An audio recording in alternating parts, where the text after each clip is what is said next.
Hello everyone, আসসালামু আলাইকুম। This is Medha and welcome back to my new video. আশা করছি তোমরা সকলেই ভালো আছো।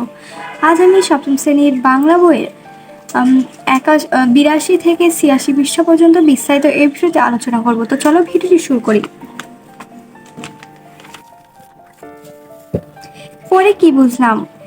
আমরা পিরামিড নামক গল্প থেকে কিছু প্রশ্ন দেওয়া আছে, অ্যান্সারগুলো এখন দেখব।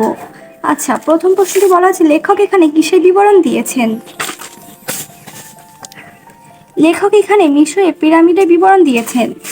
পিরামিডগুলো কারা তৈরি করেছিলেন এবং কখন তৈরি করেছিলেন? পিরামিডগুলো মিশরের সম্রাট ফারাওরা তৈরি করেছিলেন। তারা এগুলো প্রায় 6500 বছর আগে তৈরি করেছিলেন। পিরামিডগুলো কেন তৈরি করা হয়েছিল?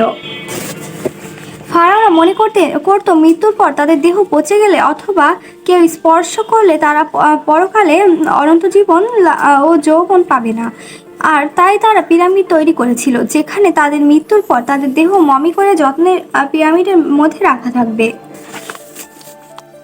ঘ নম্বর প্রশ্নে বলা হয়েছে, পিরামিডগুলো কিভাবে তৈরি করা হয়েছিল? 23 লাখ পাথরের টুকরা পরপর উপরের দিকে বিশাল এলাকা জুড়ে সাজিয়ে পিরামিডগুলো তৈরি করা হয়েছিল। লক্ষ লক্ষ মানুষ 20 বছর ধরে এই পিরামিডগুলো তৈরি করেছিল। পরের প্রশ্ন বলা হয়েছে, পিরামিড একটি পুরাকৃতি। বাংলাদেশের যে কোন পুরাকৃতির সাথে এর মিল বা অমিল খুঁজে বের করো। বাংলাদেশের নওগাঁ জেলার পাহাড়পুরে আবিষ্কৃত সোমপুর বিহারের সাথে পিরামিডগুলোর কিছুটা মিল আছে। রাজা মহিপাল 1000 বছর আগে এই বৌদ্ধবিহার তৈরি করেছিলেন। পড়াশোনা, গবেষণা ও প্রার্থনার জন্য এটি বহুভাবে ব্যবহৃত হয়েছে। পিরামিডের মতো এটিও স্থাপত্য কীর্তি, তবে ফারাওদের বিশ্বাস ও উদ্দেশ্যের সাথে সোমপুর বিহারের মিল নেই। পিরামিডের মতো এই বিহার অত উচ্চতা সম্পন্ন নয়।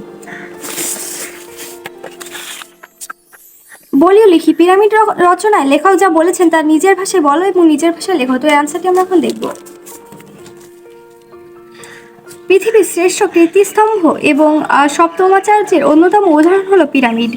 মিশরের প্রাচীন ফারাওরা পরজীবনে অনন্ত জীবন লাভের আশায় এগুলো নির্মাণ করেছিলেন।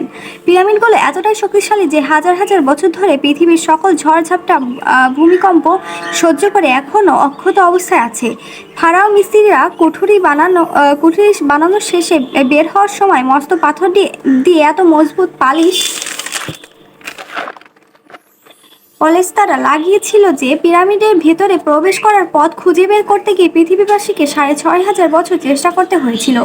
মিশরের বাইরেও পিরামিড আছে, তবে গিজে অঞ্চলে বিদ্যমান 3টা পিরামিডই ভবন বিখ্যাত। গিজে এবং কায়রো ছেড়ে বহুদূরে চলে গেলে দেখা যায় সবকিছু ছাড়িয়ে 3টা পিরামিড মাথা উঁচু করে দাঁড়িয়ে আছে। এই পিরামিড নির্মাণে 23 লক্ষ বিরাট আকারের পাথরের প্রয়োজন হয়েছিল। সবচেয়ে বড় পিরামিডটি নির্মাণে 1 লক্ষ লোকের 20,000 বছর সময় লেগেছিল। পিরামিড দেখে অনুমান করা যায় ফারাওরা কত ঐশ্বর্যবান এবং প্রভাবশালী ছিলেন। অতি উঁচু স্তরের সভ্যতার অধিকারী না হলে এমন কীর্তিস্তম্ভ নির্মাণ করা সম্ভব নয়। লেখা নিয়ে মতামত। পিরামিড রচনায় যেসব বক্তব্য নিয়ে তোমার মতামত আছে বা মনে প্রশ্ন জেগেছে তার নিচের ছকে লেখো। বোঝার সুবিধার জন্য 2টি নমুনা দেওয়া হলো। পিরামিড রচনা যা আছে আমার মতামত জিজ্ঞাসা। তো এখানে পিরামিড রচনা যা আছে, এই 3টি পিরামিড পৃথিবীর পুরানো কীর্তিস্তম্ভ। আমার মতামত জিজ্ঞাসা। এই তথ্যটি সঠিক কিনা তা যাচাই করতে হবে। তো ভেবে কুল কিনারা পাওয়া যায় না যে সে সম্রাটের কতখানি ঐশ্বর্য তার আর প্রতাপ ছিল, যিনি আপন রাজধানীর পাশে লক্ষ লক্ষ লোককে 20 বছর পড়াতে পেরেছিলেন। শুনেছি আগেকার রাজাবাদশারা জোর করে বিভিন্ন জায়গা থেকে লোকজন ধরে এনে দাস হিসেবে কাজ করাতো, যা অত্যন্ত অমানবিক ছিল। পিরামিড বানানোর সময় এ ধরনের কিছু ঘটনা ঘটেছিল কিনা জানতে হবে। ঠিক আছে, 4 নম্বর ছকে অ্যান্সারটি আমরা এখন দেখব। পিরামিড রচনা জানাচ্ছে, পৃথিবীর মানুষের 6500 বছর লাগলো ভিতরে যাওয়ার রাস্তা বের করতে। রাস্তা বের করে আবার কেউ বন্ধ করে দিয়েছে কিনা কেউ কি তার খোঁজ করেছে? 4, পিরামিড তৈরিতে 23 লক্ষ পাথর লেগেছিল এবং বড়টি তৈরি করতে 1 লক্ষ মানুষের 20 বছর সময় লেগেছিল। প্রাকৃতিক পরিবেশ নষ্ট করে পিরামিড তৈরির প্রয়োজন ছিল না। ফারাওরা দাস হিসেবে ধরে আনা এত লোকের আশ্রয়, খাদ্য ঠিকমতো দিতে পেরেছিল। এরপরে বলা হয়েছে বিবরণ লেখার কৌশল। এখানে কৌশল দেওয়া আছে, এগুলো তোমরা নিজেরা পড়ে নেবে। আমি একটি বিবরণ লেখাটা নিয়ে শুরু করব।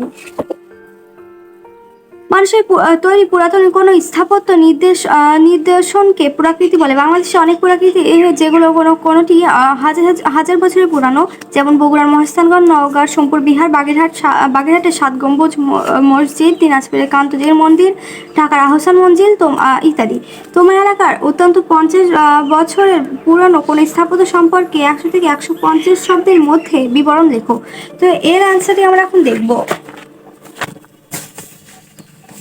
আমি লিখেছি যশোর কালেক্টরেট ভবন সম্পর্কে, যেটি অনেক বছরের পুরানো। ব্রিটিশ ভারতের প্রথম জেলা প্রাচীন জেলা যশোর জেলা। ব্রিটিশ ভারতের প্রথম জেলা প্রাচীন জেলা যশোর জেলা। ইতিহাস ঐতিহ্যের প্রায় 200 বছরের গৌরব যশোর কালেক্টরেট ভবন। এই ঐতিহ্যবাহী ভবনটি 1876 সালে প্রাচীন যশোর শহরের প্রথম ম্যাজিস্ট্রেট ও জাজ টিলম্যান হেঙ্কেলের প্রস্তাবে তৈরি করা হয়। এই ভবনটি গঠিত ভৈরব নদীর পাশে। শুরু থেকে ভবনটি জেলা প্রশাসকের কার্যালয় হিসেবে ব্যবহৃত হয়ে আসছে। ভবনের দক্ষিণ দিকে বর্তমানে দাপ্তরিক কাজের জন্য নিয়োজিত এবং এদিক দিয়ে লোকজন বেশি যাতায়াত করে। ভবনের সব দিকেই রয়েছে দরজা।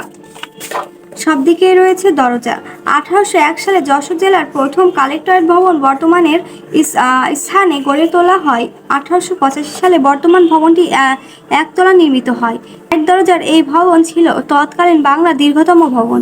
বর্তমানে যশোর কালেক্টরেট ভবন চত্বর শহরের অন্যতম বিনোদন কেন্দ্র হিসেবে অধিক জনপ্রিয়। ভবনটির পাশে ভৈরব নদীর তীরে গড়ে তোলা হয়েছে যশোর কালেক্টরেট পার্ক।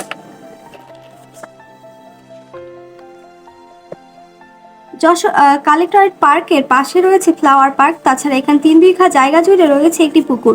ভবনটির সাথে সংলগ্ন আছে মসজিদ। কালের পরিক্রমায় নানা বিবর্তনের মধ্য দিয়ে মাথা উঁচু করে সগর্বে দাঁড়িয়ে আছে সুরম্য এই অট্টালিকা। সো ভিউয়ার্স, আজকে ছিল আমার ভিডিওটি এ পর্যন্ত। আশা করছি তোমাদের সকলেরই কাজে লাগবে। ভিডিওটি ভালো লাগলে অবশ্যই লাইক, কমেন্ট এবং শেয়ার করবে। ধন্যবাদ।